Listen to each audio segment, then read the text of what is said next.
G'day and welcome to the Grow a Small Business Podcast. I'm your host, Troy Trewin. Each week, we speak with an owner who has grown a business with 5 to 30 team members to something bigger. Diving into their numbers and unearthing the pain they've experienced, we explore what they did to overcome each barrier and what they would do differently from day one. Let's get into it. Welcome, everyone. Today I'm interviewing Ral West from Ral West Living the Dream, based in Sitka, Alaska, in the United States. Thanks for your time today, Ral. You're welcome. It's nice to be here. I think you're the first person we've had from Alaska on. We've had quite a few different countries, but no one from the great state of Alaska, which I haven't made it to yet, but I hear it's beautiful. It is gorgeous. You must come. Let's start with how we know each other. You were on our Quickfire Friday podcast, episode 610, late December last year, 2024, with Rob. And I listened to that episode and I was really captivated with your business journey. And I thought I must have Ral on to ask the main format of our Monday and Wednesday cast, because I really wanted to hear more about your business journey. I think you're going to have a lot of great insights for our audience. Well, wonderful. Happy to share. We'll tell our audience a bit about your business, what it does and how it makes money. Okay. Well, the business that I have right now, Ral West Living the Dream, is a small startup. And the purpose of it is to teach entrepreneurs everything I've learned over the past 40 plus years as an entrepreneur, and mostly to teach them how to become the owner of their business as opposed to the operator, working on their business instead of in it. And I have 6 basic principles that I teach that are the foundation of all sustainable, successful businesses. And I love teaching entrepreneurs how to have the life that they want and still have a successful business. And that's what I learned how to do the hard way. And I'm thinking, hey, I can make this a lot easier for people by shortening their learning curve. You don't have to go through what I went through. That's good. And I'm doing the same, but I'm only 25 years in. And that's where all my grey hairs come from and lack of hair. But we have a little internal strapline here, which is we help small businesses grow with ease so the owners can live the lifestyle they signed up for. Because as you well know, people jump into small business thinking, shit, this is going to be easy. And it's not. It's the opposite. It's a lot harder. So that's great that you're out there helping. Absolutely. Yeah. And, I have had many years that were very, very tough. And I don't wish that upon anyone. Yep. Maybe you want to run through the 6 principles quickly? Okay, very quickly, the first one is systems. You must have systems. And whether they're simple manual systems or whether you're using complex automation, you need to do things that will make your workflow more efficient and smoother. And also make sure that you're tracking your data. That's principle number 2. Measure and track your performance and create the reports that you need so that you can do database management. Number 3 is use leverage. Leverage however you can. There's so many different forms of leverage. One of them being education, getting mentors and taking classes and buying online courses like mine, and just using your team, learning how to delegate properly. Those are all excellent forms of leverage. Next is to build your team.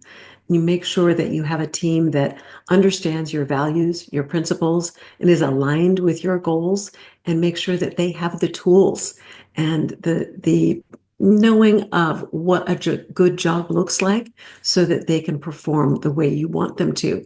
And that way that gives you more freedom to grow your business. And then it's the culture. You must work on your culture very purposefully and intentionally. And again, the foundation is your own values and principles, and make sure that you communicate that throughout your team, throughout your customer base, to your community, and make sure that you are, living up to your own values and principles. And last but certainly not least is your customers. Customer service. I believe in delighting your customers to make sure that they come back again and again. We certainly needed that in our primary business that we operated for 25 years. We couldn't have been successful without our repeat customers. So yeah, those are the 6 principles in a nutshell. That's great, and they're very closely aligned to our what we talk about five growth pillars, which are people, strategy, marketing, funding, and systems. And on the point you had a minute ago about tracking data and monitoring key numbers, yeah, Mhm. I love that Peter Drucker quote: "What gets measured gets managed." It's so important to have Yes. those scorecards and KPIs. Absolutely. Absolutely. And you must start with your finances, of course, and having a good system for keeping track of your, your profit and loss statements and get those reports monthly and make sure that you look at them. That's right, and a forecast for looking forward as well. Yeah. And one of the mistakes that I made early on was that I just kept my eye on the top line, the gross revenue, and I neglected to really pay attention to what was left over after my expenses. And that was a good learning experience. So now I probably go straight to the bottom line when I look at a P&L. And how did you start out? I started in my own small business. It was a marketing consulting firm and it became an advertising agency specializing in tourism in Alaska. And it was just me. Shortly after I started the business, I met my husband. He was in real estate and he liked the fact that I was flying off to Hawaii because some of my clients were in Hawaii and I had to go there to understand the products. And he said, I like going to Hawaii. I would like to do that as a business trip. So he figured out a way to start packaging the real estate, the condos that Alaskans owned in Hawaii, and putting them together. And I taught him the travel industry aspect of that. And that became the beginning of a business that we ran together for 25 years. We grew it to 8 digits in annual revenue Wow. and sold it to Alaska Airlines, which is now has purchased Hawaiian Airlines and will be operating those flights to Australia. Oh, fantastic. And Yes. so what was it? What was it that Alaska Airlines? What kind of services were they buying in the business? Like, what was the What prime? did they buy? Okay. Yeah. Our business was named Hawaiian Vacations. And we started off, as I said, just packaging condos and rental cars and, you know, uh, inter-island air in Hawaii, but then we started adding the trans-Pacific air from Anchorage to Honolulu, and we would buy seats from the scheduled carrier that served the market. Then the scheduled carrier pulled out of the market, and we had no way to get our passengers to Hawaii. So necessity was the birth of the real huge growth of our business because we had to find a way to keep this company going. We could have quit, and we talked about quitting, but we decided, no, this is a service that the Alaskans really want and need. So we have to find a way. And my husband found an airplane that had some hours on it in a schedule that it was operating where it was available and it had the time to make a round trip between Anchorage and Honolulu. And we chartered that plane and it was a huge risk. We had a big leap of faith, put my husband's mother's school teacher retirement account up as collateral for the guarantee for this charter. And we made it. And of course, everybody told us we shouldn't be doing this, couldn't be doing this. And I looked at the numbers. We talked about the numbers. I looked at my spreadsheets that showed exactly how many seats we had been selling in the summertime from Alaska to Hawaii. And I said, we can do it. These numbers prove that we can provide the occupancy for this plane. And we did. And then we went on and kept chartering more and more planes, bigger and bigger jets, wide body jets, 767, 710, 11, Oh, L1011s, excuse me. And the company just grew and grew and grew. We ended up with like a little over 50 employees. And then we were able to cut our employee count down considerably because we spent almost 2 years and well over 6 digits in investment in software that would allow us to have reservations taken online. And that was speaking of leverage, that was a huge leverage tool for us. And the minute we flipped the switch on that automation, we were able to save lots of money in labor and the bookings just poured in. It was just amazing. it's fantastic. Out of interest, how long was the direct flight from Anchorage to Honolulu? 5.5 hours. Well, that's not too bad, actually. Yeah. Yeah. Yeah, we advertised 0 to 80 in 5.5 hours. Yeah. And at your peak, how many passengers would you have been taking a year? 35,000. Whoa, that's amazing. And Yeah. and so when the business was bought, there wasn't were there other airlines doing direct flights, or that's the reason why Alaska bought you? No. Yeah. Yeah. Yeah. They were coming into the market. We knew that. And so we decided this would be a good time to convince them that it would be cheaper for them to buy the market than to win it, because it would be a fair war. And we wouldn't go down, easily. We would go out fighting and we would all lose money. So they did the wise thing and bought our business. And it was a good thing for all of us. But our customer base, I mentioned to you how delighted our customers were with us. They were mad at us. They were like, how could you do this to us? How could you leave us? So we had to overcome that. And what year was that? 2008, Yep. early 2008. Good timing with the GFC. Yes, we were very fortunate. Yes, very fortunate. And out of interest, did they approach you, or you guys were thinking of selling the business and putting it on the market? Yeah, no, we had been watching the market, which is another thing that I teach is very important, is to keep your eye on the horizon and know what's going on around you. So we were well aware of the fact that their intention was to come into our market. So we approached them before they ever made any announcement about that, and we hired an investment banking firm to help us, basically package our business and help us make the pitch to Alaska Airlines. And it didn't happen overnight. It Mm. took a while to have the meetings. It's a big corporation. They hadn't made a purchase since they'd purchased Horizon Airlines 25 years before. All right. So this was a kind of a big deal for them. And they were kind of scratching their heads going, how do we do this? What do we do? So it turned out well. It was a long slog to get it done, but it was a good thing. And then we went on. We didn't stop there. We Mm. could have retired.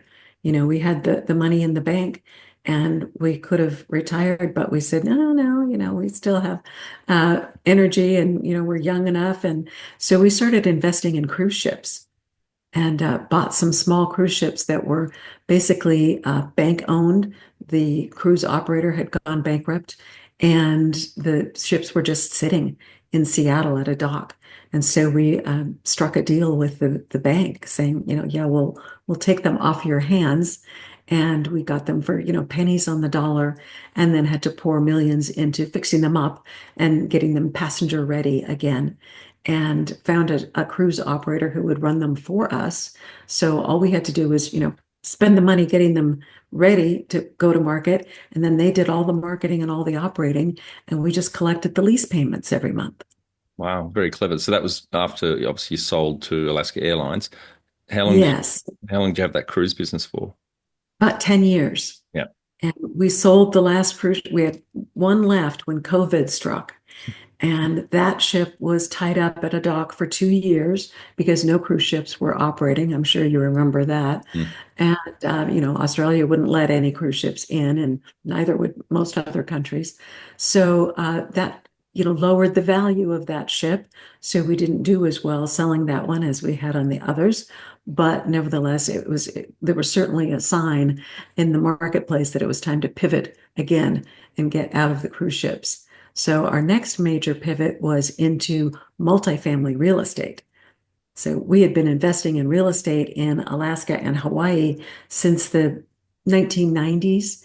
And this time we studied with a mentor and joined a mastermind and learned how to do multifamily syndications, where there would be a group of general partners that would find the properties and strike the deal with the seller, and then hire a property management company to run these were large apartment complexes, at least 60 or 100 units, and some of them, several hundred units apartment complexes. And then we would partner with other people, either as limited partners or general partners. And we started that in 2021. And within a couple of years, we had purchased uh, partnerships in about 6,000 apartment units in 5 states across the US. So yeah. So now that's one of our businesses. That's fantastic. Geez, you're worse than me. I've had 15 businesses. Keep going. What's the next one? Well, we have one of our businesses just runs the real estate that we own in Alaska. We have some tenplexes and a triple net lease, and then we have vacation rentals in Hawaii, which is another business. So we're down to only like four businesses or so. Mm. That's great. I think I'm down Yeah. to seven. Oh, you're young. I am. Sorry, you've exited at least two, haven't you? Is it only two you've exited? Oh, well, yeah, there've been some others. I mean, like there was the motel and RV park that we owned for gosh, 17, 18 years. Hmm. We exited that. That was actually one of my dumber moves was buying that. So I don't want to talk about that. But Yeah, fair enough. I assume you've heard of John Warrillow, built to sell. He's written three books, Built to Sell, The Automatic Customer, and The Art of Selling Your Business. And he has an awesome weekly podcast. It's almost 10 years old now. Have you heard of his material? I actually have not. No, I'd love Oh, to. I'll send them through to you, and if Okay. you're okay with it, if you'd like, we've had John on our podcast a couple of times. I think you'd be a great guest for John. We don't Oh, dive into lovely. yeah, we don't dive into the numbers around exit and all the mistakes made, etc. But he does. I think you'd be a great guest for him. Yeah. Well, mistakes are the way we learn. Yep, So I'm not really ashamed of the mistakes. Have a couple of regrets, but there's so much learning involved, and I'd obviously rather learn in a less expensive way. Um, but sometimes you just gotta make the mistakes and get your lessons. that's right. Yep. And we've had John on our Quick Fire Friday as well as I had him on the main cast as well. Great guy. He's based in Toronto, Canada. Very experienced. Sold a few of his own businesses, but produces some really good content. Not just three books, but I listened to 3 or 4 episodes of his weekly cast. I'm almost back to episode 1 now, but it's just great. So many lessons in those casts about exiting. Excellent. Yes, I'd love to meet him. So if I've had enough coffee today, you started the first business in 1983, and then 25 years later, and sold it. 1981, well, my little business with 81, the Hawaiian vacations was like the end of 82 and sold at the beginning of 2008. So And yeah. roughly how old were you when you started the first business in 1981? Oh, now you're really getting, into some territory there. I'll just say I was in my mid 20s. Yep, very diplomatic. Uh, and do you have some key numbers you can share to illustrate the growth of the business, maybe the charter business? The numbers about the growth, well, as I said before, we were doing 8 digits of annual revenue. And when we had to write checks to the IRS for 7 digits, I think that was a sign of success. Yeah. Although I really did not want to write that check, but I remember my father saying, you should be happy that you made that much money, that you owe that in taxes. So that's one way to look at it, I guess. Yeah. And you mentioned before you started with on your own and you got the charter business up to a peak of 50 team members. So that's, Yes, yeah. just right around that, 50, 52, something like that. Yeah. But then we dropped it, dropped the head count after that, after the automation. Yeah. So, and obviously that's why one of your 6 principles is systems. Yes. Yes. And, we used systems to get ourselves out of the day-to-day operation of the business. We were the mom and pop for many, many years and had our hands in all the different departments. And, my husband would sign every single check.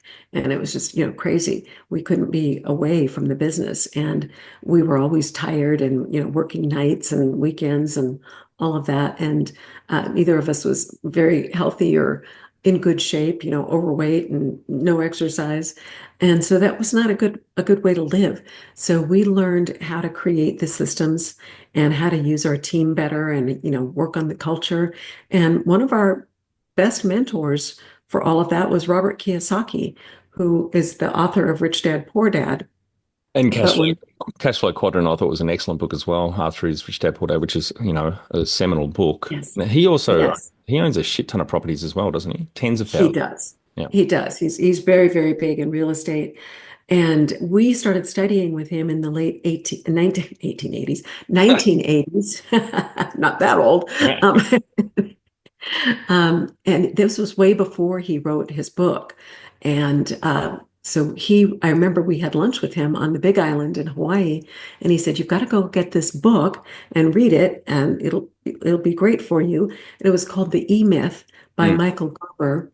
And we picked it up that same afternoon and devoured it and went back to Anchorage and said, "Okay, this is what we need to do. We need to start creating these systems and developing ways to duplicate ourselves, teach other people how to do what we do." And I remember one time I even, it came down to like, how do you make decisions so that someone else could make this important decision if you weren't there?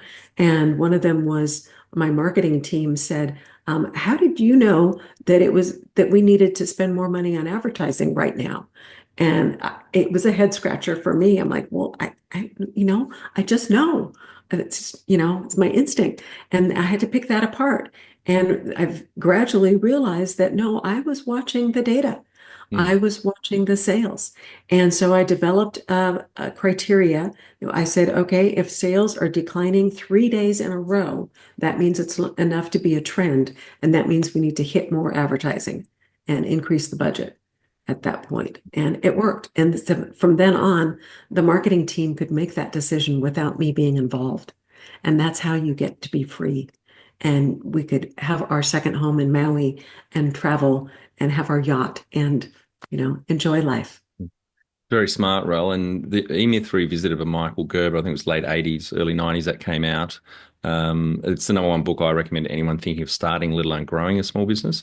And I have a few experience, but I certainly did. It was early 2000s. I couldn't believe I hadn't heard of the book. I'd started my first business in 1999, but a business mate of mine, business partner actually, he was doing his MBA, and I said, "I'll give you my best book, and if you give me yours," and he gave me the E-Myth, and mine was good, but nowhere near as good as the E-Myth. And reading it, it's just all these aha moments and a lot of common sense in there. But you turn around and look at your own business, and it's not common practice.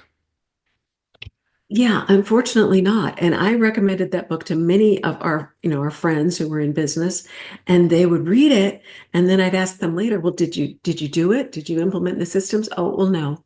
Hmm. It was a great book. So there's there's a difference between just absorbing the knowledge and then actually executing what you've learned. My favorite Thomas Edison quote: "Vision without execution is hallucination." Yeah, yeah. And I think Tony Robbins says something very similar to that. And I study with him now too. So yeah. But I'm a learning junkie. I think that's one of the things that to be successful, you must be committed to learning. And as I mentioned earlier, that education is one of the greatest forms of leverage. And if you don't leverage the knowledge of other people, you're only going to get so far, because you can't know everything and you can't do everything. So we have to use other assets to get ahead. Totally agree. And I actually recorded a solo Quickfire Friday episode a couple of weeks ago. It went live now for 8 minutes, basically me talking about the number one habit I think a small business owner needs to develop and maintain, which is what we call PD or professional development. I do over 14 hours a week on two speed of audio books and podcasts. That's 28 hours a week at normal speed. That's 144 books a year. If I just listen to books, that I'd get through a year, but just you've got to do it, plus mentors and online courses and coaches and things like that. But Yeah, well, that's tremendous. yeah, well, it's all in Yeah, dead time, driving around, or shooting hoops in the sun, bushwalking with my chocolate Labrador Carlton supporter. Um, wonderful. yeah, it's great. I really enjoy it. That's leverage, Yeah, there you go. That's right. Yeah, yeah. When was the moment you felt like you had succeeded? When we were able to hire a chief operating officer and a chief financial officer and hand the reins of the business over to them. And then right about that same time, we bought our second home in Maui, and we could just go and spend time on Maui. We had made it. I mean, it had taken us years to get to that point where we could walk away. And later, I remember watching them grow the business way beyond where we had handed it to them. And it was kind of like, oh, I thought we were doing okay. And then you guys took it way further. And they paid me a very nice compliment of saying, yes, but you created the foundation. And so I will take that compliment because we worked very hard on that foundation. And that included, the team and the culture and all of the systems, all of the measurements, the tracking. And we were able to keep track of what was going on in the business wherever we were, because we had internet by that time, and we could just look at the reports and see how it was going. And then we had our regular meetings. And another form of leverage that we used was we had an outside board of directors and they were advisors to us. We picked three gentlemen from the different industries in Alaska, but who were at the top of their field, and we asked them to come onto our board of advisors, and they said yes, and we gave them trips to Hawaii, so they liked that, and we would meet like 2 or 3 times a year with them and go over all of the financials and all of the planning and the strategies and everything, and we got so much wisdom from them. And particularly since they were from different fields, one was a banker, one was the CEO of a large grocery chain, the other was very, very big in the tourism industry. And they just gave us, all of their knowledge. And it was very valuable. That's very, very wise, Ral. What does success look like to you? Success looks like being able to live the dream, that I can travel when I want to in the style in which I like to travel, which is pretty much luxury, and that my time is my own. I can decide when or if I want to work. I don't have to work, and I can take care of myself. I spend time at the gym, and if I'm on Maui, I'm taking long walks. When I'm in Sitka, I'm working out with my personal trainer, and I'm in better shape physically, mentally, emotionally than I've ever been in my life. And who cares about the years? I feel younger and more vital than ever. That is success. Perfect question for you, not just because you started a small marketing agency in 1981, but also it sounds like you had a big focus on marketing in all your businesses or the value of it. Mhm. What's the number one thing you'd recommend to marketing a fast-growing business? Oh gosh. The technology of marketing changes so much over the years. I don't think the concepts have changed that much, but how you go about it is far different from the way it was, 20, 30 years ago. Remember, when we sold our business, newspapers were still a thing. And you don't use those anymore. So I think you have to research, and I'd say to reach out to the experts in the field to find out how to best get the word out about your business. And every business is unique in terms of how it's going to reach its customers. You have to know who your customers are and how to reach them and get your message across to them in the most efficient way possible, and you have to keep it up. Nowadays, more than ever, the marketplace is so noisy. You have to be out there continually with your message for anybody to notice you. It used to be way back when, you'd say that you have to see a newspaper ad, 5 or 7 times in order for it to stick. Now I think it's probably several hundred times that you need to be seen on social media to have anybody really notice you. So it's very different in that regard. But you do, have to figure out which of the many, many, many vehicles are going to be the best for you and automate it. You know, Mm. I have uh, I have a VA. We use all kinds of automation tools for social media posts and for even creating the content. Use that kind of leverage. AI is here to stay, and if you're not using it already, you better jump on board. Absolutely. Have you or your team used Opus.ai yet? Yeah, Opus Clip. Yes, yes, we use Opus to create video clips. Yep, that's great. Yeah. When this podcast comes out, we'll use Opus and get some clips and start posting those. Yeah, great. Can you tone down my grey hair at all with the AI? Uh, I'll try. Thank you. Okay, I'll tell you what. We'll just focus all the video on me, Yeah, and then fair you enough. won't. There. Now, you mentioned on funding the business, there was that part where you took some what we call the three Fs, as you probably are aware, friends, family, and fools, some money from the three Fs to help with. So it came from a family member to help with financing of that first charter. And what other Mhm. funding methods did you use over the time and over your businesses? Like, did you get investors in? Obviously, you would have leveraged some bank finance as well, particularly with the property. But did you have investors along the way or any other funding sources? No, we didn't. We didn't need to, fortunately. We did get we had to have certain letters of credit because the vendors that we were working with wanted to have certain guarantees. So we would have to have letters of credit that were backed by deposits in a bank. And luckily, our cash flow was great enough so that we had the cash available to secure those letters of credit. Sometimes we'd use a line of credit, but we didn't really need it that much. We were able to fund our growth ourselves and out of the proceeds of the business. And we paid for that automation that was, well over six digits. That was a huge investment for us in uh, the late 1990s. That was a big number, 25 years ago. And we were able to pay for that out of pocket. And this next question, I think it's probably more relevant to your current business, Ral West, living the dream. But feel free to answer it to the other businesses. If you were to start up today with plenty of funding, would you go into your industry? Yeah, I mean, I think with Ral West living the dream, yes, I didn't need a whole lot of funding. Well, let me put it this way. I had the funds Hmm. to be able to start up, and I've been fortunate that I've been able to pay people to help me along the way, to do what I'm doing without having the ability to hire the videographers and the other resources that help to advance you a little faster along the way. It would be tougher. It would just take longer and it would take more of your own time. So I've been lucky that I have the wherewithal to pay for my own startup right now.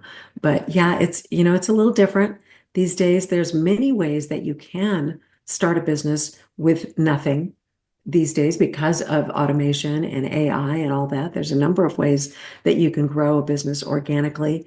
But if depending on what your goals are and what your product is, that depend that determines how much money you're going to need, how much capital you'll need. But yeah, borrowing from family and friends, I don't really recommend it. Nor You do know, I. yeah. And so, but what you're doing now sounds like you've got a real passion for giving back and helping others make the mistakes both you and I and many others have made. That's, Yes. yeah. Yes, it's something that I want to do. It's a passion for me. And as I've said, I don't need to work, but this is something I love doing. And people often say, "Well, if you could do anything you want, what would you do?" And this is it. I get a kick out of it. It's fun. So that's why I'm doing it. Can you outline the most stressful point in your small business growth journey so our audience can learn from it? Well, it's stressful to have the learning curve. For me, particularly since this concept of a personal brand was brand new to me a couple of years ago, and putting myself out there, my face out there on these podcasts and so forth, that was a little hard for me. It caused me some stress and consternation. I was like, oh, I don't know if I want to do that. I feel so exposed. So there's that. And just, learning the AI stuff and all of the different automations and all of the social media stuff. It's been a big learning curve. But for me, I'm a little weird, I guess, because I also like that kind of challenge. And I love digging into learning something new. But yes, it also causes some angst. What area in business do you feel you've had to work on the most to add the greatest value? Of this business, the marketing Hmm. definitely is the hardest part. Coming up with the content is easy because it's all in my brain. So, I wrote my course myself and recorded it myself. And so that was, relatively easy. I mean, it was many long hours of work, but I did have the information at hand. But learning how to promote it and how to monetize it, that's been a challenge. Yeah. Do you listen to any podcasts on how to market online courses? Sure, I do. And I took a course I took Amy Porterfield's Digital Course Academy to learn how to create an online course and how to market it. And I'm still just this last weekend, I bought two more courses on, creating memberships and how to put on an event and, things like that. There's so much more out there. Now I'm looking at creating my own YouTube channel and, this and that. And it's like, oh, wow, there's so many possibilities. How do Absolutely. I, how do I get it all done? Yeah. Have you listened to Jacques Hopkins' podcast, Online Course Guy? No. It's called the Oh, Online maybe Course not Show fast. now. Yeah. I'll send that through to you. It's a great weekly podcast, really humble, down to earth guy. So he had a online course he started 10 or 12 years ago teaching people how to learn piano in 21 days with a unique method. Like you don't need to read sheet music. I was forced to learn piano by my mother. I hated it. Can't coordinate my left and right hand, let alone the foot on the pedal. But as soon as I picked up a guitar, I could play by ear. It's very different. So, um, yeah, and he's done over $4 million US in that business. He's very open with his numbers, but also what marketing works and what doesn't. And he has guests on with other courses, that course businesses, and he's got obviously a side business that helps people with their course business. So I'll shoot that through to you. Yes, that would be wonderful. And I think it's fascinating to me how many different topics online courses cover. I mean, it's just incredible.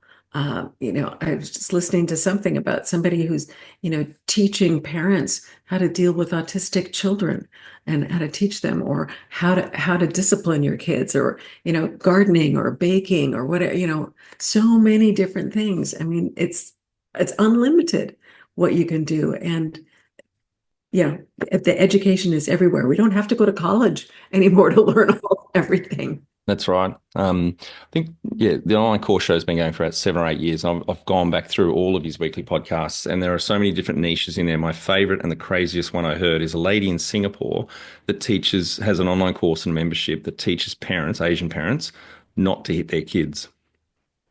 Well, I wonder if that was the one that I listened to about today, because it was something about disciplining Yep. Asian kids Yeah. and doing it in a different way. Mm. Yeah, interesting.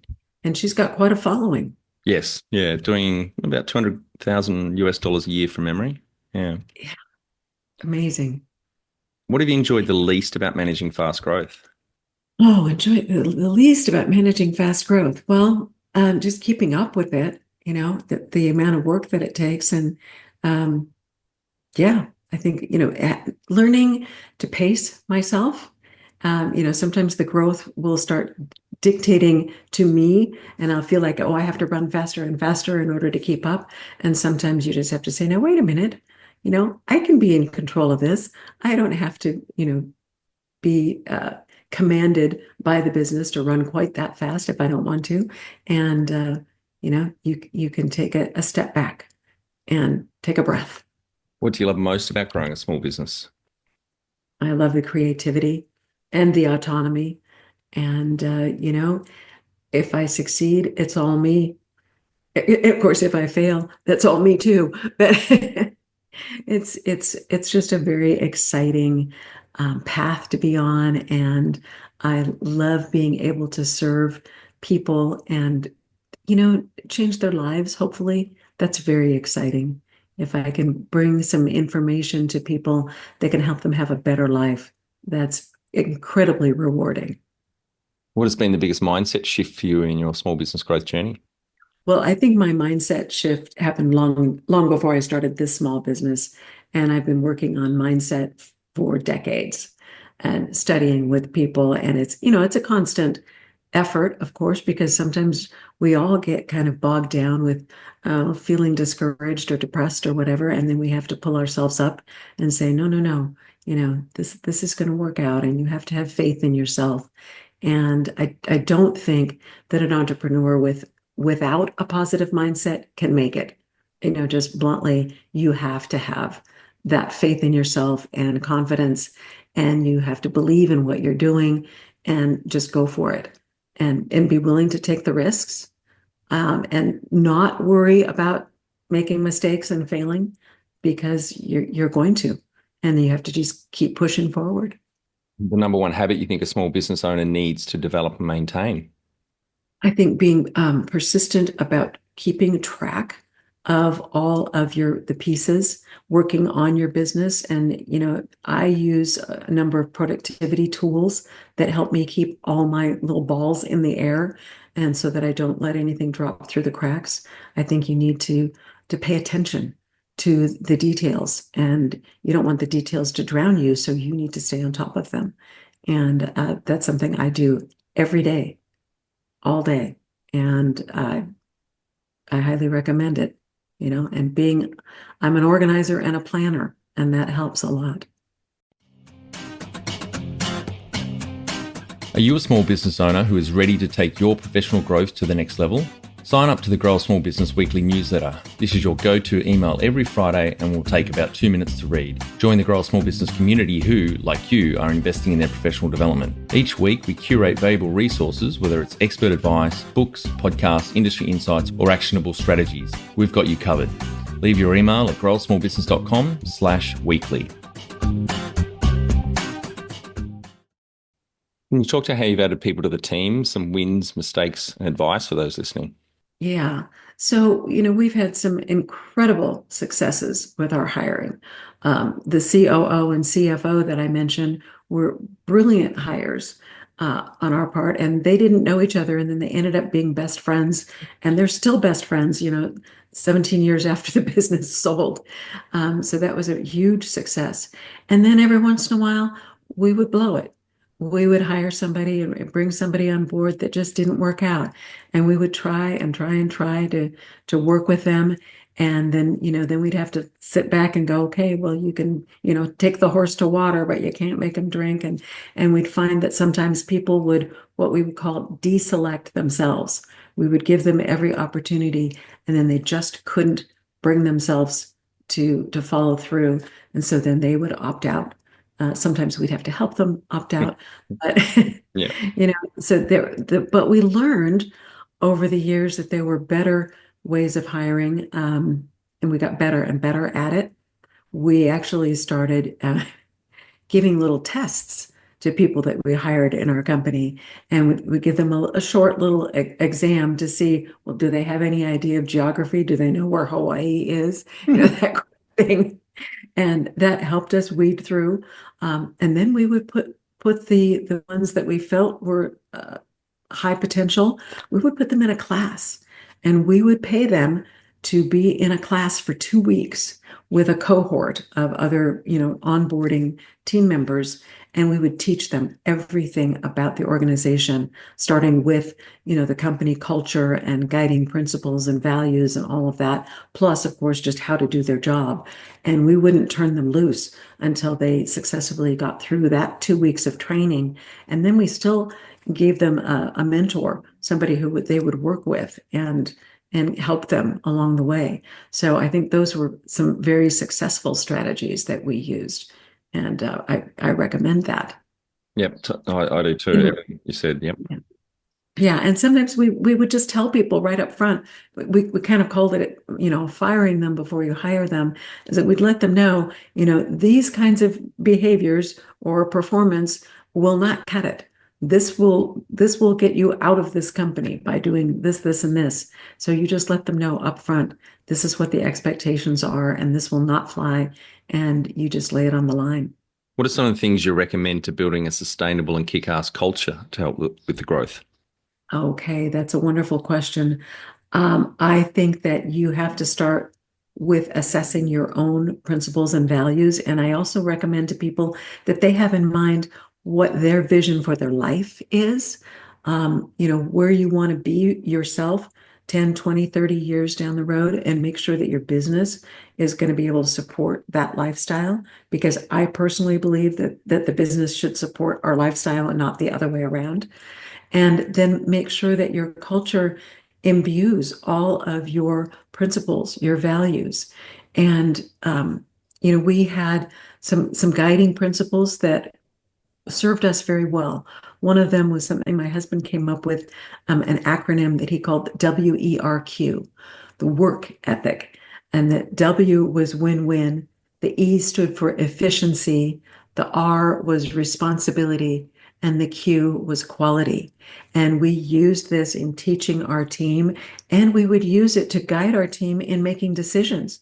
So we would give them the authority and we would empower them to make decisions as long as they followed these guiding principles.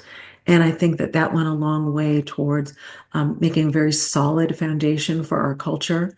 And the win-win was something that we really enjoyed because what that meant was if we win, everyone wins, and we're going to celebrate it. And we would celebrate big. And our team loved it. And, we sold Hawaii, and in the Hawaiian language, ohana is family. So Yeah. we had our ohana. Everybody was part of the ohana. They still call themselves ohana, even though we haven't worked together for, 15 years. And we would have some fantastic parties. We took the whole company to Las Vegas for the night for one of our bonus parties, or hired limousines and took them to, a five-star restaurant, and everybody got all dressed up. I mean, it was fun, and we enjoyed winning, and we enjoyed sharing the wins with our team, and they were totally on board with us. We had alignment, and that was great. Tell our audience how you've handled balance. Sounds like it was a bit out of whack early on, but you've nailed it in the last few years. Yes, very out of whack early years. And so achieving balance was a gradual process. And now I've got better balance than I've ever had because I do make time for, my exercising and eating right and getting sleep and having the vacation time and so forth, and having time for the family. And I think that you have to be really conscious about it, and you have to make it a priority because many, many years I would say, oh yeah, well, I'll exercise if I have time. And I never had the time, and I didn't make the time. I didn't make it a priority. And my body suffered from that. So you have to set a parameter for what you can do, and make it so that it's enjoyable for yourself. Don't say I'm going to go to the gym at 5 o'clock every morning and work out for an hour if you just you're not a morning person and you're just not going to do it. That's not, you're not going to win at that. So you want to try to make these things, give yourself some wins and say to yourself, I'm going to do something, every week I'm going to do something for myself that moves my body and makes myself a little healthier physically. And then give yourself permission to make that, whether it's walking, running, swimming, whatever you want to do, and do something that you enjoy. How much professional development have you invested in yourself? Sounds like a lot. Tons, Mm. tons. I don't know how to add it all up, but it's probably several $100,000, if not more. And, hours and days and weeks. I mean, just this last year, I've attended two Tony Robbins events in Florida where, it's many thousands of dollars for each one of those, plus, traveling across the country. And I'll be doing another one in July. And then another one in September. And, so that's just this year. But, throughout my life, I've spent a lot of money. In fact, my very first Robert Kiyosaki workshop, I could not afford that. It was 500 and something dollars for a weekend. I'm like, oh God, I don't have that. And I just put it on the credit card and just like, you know, but I went ahead and did it. And then I just kept going because I knew it was so valuable. You have to get that education. You have to keep learning and expanding your mind. And that's another way to keep your mindset positive too, is keep feeding it with other people's positive energy. We need that. And you've mentioned you've had mentors or coaches along the way. Any advice for the audience on getting and leveraging mentors or coaches? Well, absolutely, you must do it. And you'll have to decide who the best mentor is. But I mean, there are you can have a personal coach. You can have somebody that's close by that you meet with, one-on-one. You can get, coaches on Zoom. You can just read books and, listen to the podcast like you were talking about. Those can be mentors too. So you don't have to spend a ton of money. I mean, you could go on YouTube and search for all kinds of subject matter that will enlighten you and grow your mindset, and it doesn't cost anything except your time. So, there's many, many ways to go about getting a mentor, but I just recommend that you make sure that that's part of your life. And you've also mentioned you had a board of advisors. I'm obviously a big advocate. I sit on now 6 boards. I chair most of them here in Mm. Australia. I love that role, the chair role particularly. Um, any any other tips or advice for the audience thinking of putting together a board of advisors or eventually a board of directors? A lot of people ask, what size should you put that board of advisors together? What size should the business be, for example?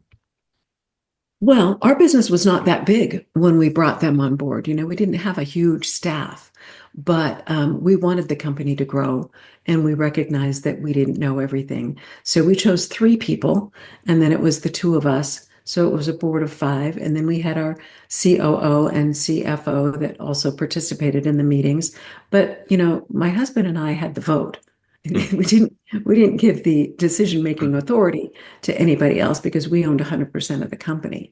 But you can ask people in your industry, in your community to help you out, and maybe you provide something and on a trade basis or something to compensate them for their time.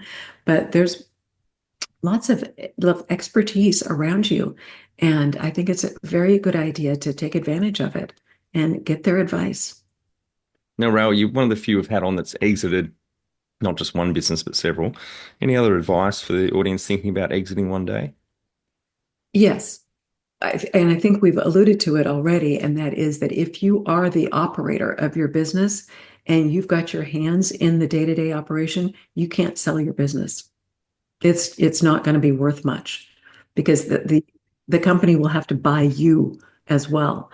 And I've talked to people who have sold their company who didn't extricate themselves from the day to day. And they had to sign like a 2-year contract. It was like servitude Yep. that they had to provide their services to get the new owners up and running. And you don't want that. So you absolutely have to duplicate yourself and create those systems and get yourself out of the day-to-day operation. Yeah. Absolutely. And also the multiple on EBITDA or operating profit, which is what most businesses, apart from SaaS businesses or recurring businesses, are on multiple of top line. Most traditional businesses are valued on the multiple of EBITDA. So the more you can prove that you choose to work in the business or on the business, but you don't have to, then that multiplier goes up, which just adds a lot more value on exit. And as you'll hear when you get into John Warrillow's weekly podcast, there's a lot of those stories where people weren't prepared. Some of them, not all of them, and they were not only stuck there for a year or two to have to work in the business, but part of their payout was an earnout, which most of them never hit because they quit before their 2 years was up. They couldn't handle it. So it's a big lesson. There's a great The first podcast I listened to on John's Built to Sell Radio was an Aussie. Moved to London in 2013, I think. Went on the UK Apprentice in 2014, won it.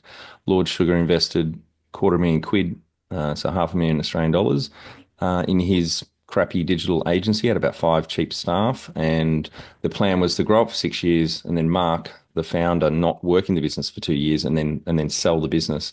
So they got to the 8 year mark, and they had about 130 team members in the UK there. Um, and Mark himself hadn't worked in the business for 2 years, as was the plan, and went to Lord Sugar, what multiple on EBITDA should we sell for? And he asked, well, what does a digital agency in the UK of our size get at the moment? And Mark said 3 to 4 times. So Lord Sugar, being Lord Sugar, said, right, I want 5 times. So off Mark went, had 48 lunch meetings, 47 no's, because he'd tell them that their terms before they ordered lunch. And if they didn't agree to the headline terms, he'd say, right, lunch is off, see you later. And they were all cash deal. He walks the next day and a multiple of 9.5 times EBITDA. It was lunch number 48, sold to a strategic. Obviously, they got that. All right, Brad, on to our final 5 questions. What do you think's the hardest thing in growing a small business? Hardest thing in growing a small business is sticking with it, having the faith and having the stamina to persist and get through the discouraging times and have the faith and persistence. That's pretty much it. Favorite business book which has helped you the most? The E-Myth, we talked about that already. Yep, totally agree. Mine too. Hands down. Yeah. Any great podcasts or online learning tools you use for your own professional development? I do. I use a lot of them. And of course, the thing that comes to my mind, top of mind, is the Tony Robbins Business Mastery that I attended last August and will be doing the Business Mastery 2 this coming September. That's, it's expensive and very, intense for many days, but boy, do you learn, it's like getting a master's degree in business. I mean, it's just incredible, the talent and the knowledge that's imparted. One tool you'd recommend to help grow a small business? One tool to grow a small business. Well, I'd have a hard time narrowing it down to one, but I guess I would just summarize it as systems. You have to have systems. Absolutely. So there's many different types of systems, and I wouldn't be able to narrow it to just one piece of automation or an app, but just use them. Get efficiency. Yep. Finally, my favorite question. What would you tell yourself on day one of starting out 44 years ago back in 1981? You never know where this path is going to lead you. You just have to start, and you have to be willing to go with the flow and pivot when you need to, learn what you can. Don't be afraid of failure. That's a huge one.